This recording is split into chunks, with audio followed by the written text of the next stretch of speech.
নমস্কার, আমার নাম ডা পুরুধাউন এবং আজকে এই ভিডিওতে আমরা এরিথ্রোপোটিন নিয়ে কথা বলব। কিডনি বিফলতা রোগীর শরীরে সাধারণত একটি অভিযোগ দেখা যায়, যা হলো হিমোগ্লোবিন কম।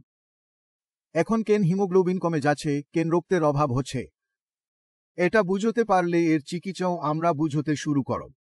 তাহলে চলুন শুরু করা যাক। রক্তের অভাব কেন হয়? আমরা সবাই জানি যে রক্ত তৈরি করতে আয়রন এবং প্রোটিন প্রয়োজন, কিন্তু খুব কম লোকই জানেন যে লোহা এবং প্রোটিনের সাথে ফলিক অ্যাসিডও যোগ করা হয়, বিবারও যোগ করা হয়, এবং এর সাথে আমরা এরিথ্রোপোয়েটিন যোগ করি। যেমন চা বানাতে গেলে প্রয়োজন চা পাতা, দুধ, চিনি, গ্যাসের চুলা। যখন সব জিনিস মিশে যায় তখনই আমরা এক কাপ চা বানাতে পারি। একইভাবে যখন আমাদের শরীরে রক্ত তৈরি হয় তখন আমরা কাঁচামাল সংগ্রহ করি।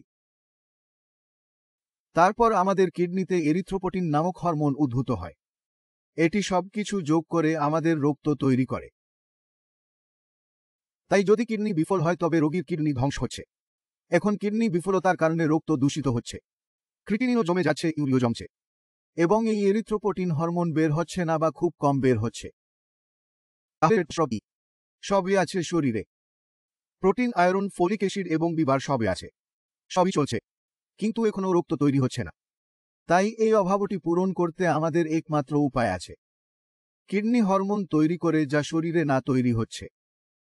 আমরা বাইরে থেকে শরীরে ঢুকিয়ে দিই, যদি আমাদের শরীরে রক্ত তৈরি হয়। কিন্তু এতেও একটি সমস্যা আছে। যখন আমাদের কিডনি থাকে তখন তারা এটি 24 ঘন্টা তৈরি করে থাকে। তারা প্রয়োজন অনুযায়ী তা কমাতে থাকে না। আমরা যখন বাইরে থেকে নিচ্ছি তখন এটি কাজ করে না। সপ্তাহে এগোদিন নিতে হয়, এবং কখনো এর পরিমাণ কমে যায়, কখনো বাড়ে। মূলত এটি কম। আমরা এই সমস্যার সমাধান দেখতে পাচ্ছি। হিমোগ্লোবিন বাড়তে শুরু করে এবং বাড়তে থাকে, কিন্তু এটি রক্ষণাবেক্ষণ করা সহজ নয়। এটি শুধুমাত্র ইনজেকশন সাহায্যে বজায় রাখা যেতে পারে। এখন অনেক রোগী আসে এবং প্রশ্ন করে, আমি বিটরুট খাই আরও ডালিম খাই, কোন সমস্যা হবে না? তাই রোগীকে থামাতে হবে। এবং কথা চলো সেটা বুঝতে চেষ্টা করি। বিটরুটে রক্তের বৈশিষ্ট্য রয়েছে, ঠিক আছে, তবে এতে পটাশিয়ামের প্রচুর পরিমাণ থাকে। এখন যদি রক্ত বাড়ানোর জন্য বিটরুট ব্যবহার করি তাহলে আমরা আরেকটি সমস্যা দেখব। রোগীর শরীরে পটাশিয়ামের পরিমাণ অনেক বেশি হতে পারে। এখন পটাশিয়াম এমন একটি জিনিস যা আমাদের মাংসপেশিকে শক্তি দেয়। চলুন মনে করি রোগী বেশি বিটরুট খেলেন, রক্ত বাড়তে, তাই আমরা এর পার্শ্ব প্রভাব দেখ। তার শরীরে পটাশিয়ামের মাত্রা বাড়ছে। যদি পটাশিয়াম 7টি স্তর অতিক্রম করে তাহলে রোগীর হার্ট অ্যাটাক হতে পারে। এই কারণে যখন কিডনি দ্বারা পূর্ণ রোগীর রক্তের অভাব হয়, বিটরুট এবং ডালিম দিয়ে এটি সম্পূর্ণ করার চেষ্টা করুন। একলা করবেন না, আপনার নিশ্চিতভাবে একজন ডাক্তারের সাহায্য নেওয়া প্রয়োজন। আপনি এরিথ্রোপোটিন নেওয়া শুরু করবেন একবার, এরপর কিছুটা অভাব হবে।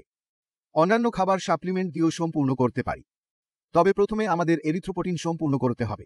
আশা করি আপনি এই ভিডিও থেকে বুঝতে পেরেছেন কিডনি সংক্রামিত রোগীদের জন্য এরিথ্রোপোটিন কেন গুরুত্বপূর্ণ, এটি কোথায় তৈরি করা হয় এবং তার ঘাটতি কিভাবে পূরণ করবেন তা জানতে হবে।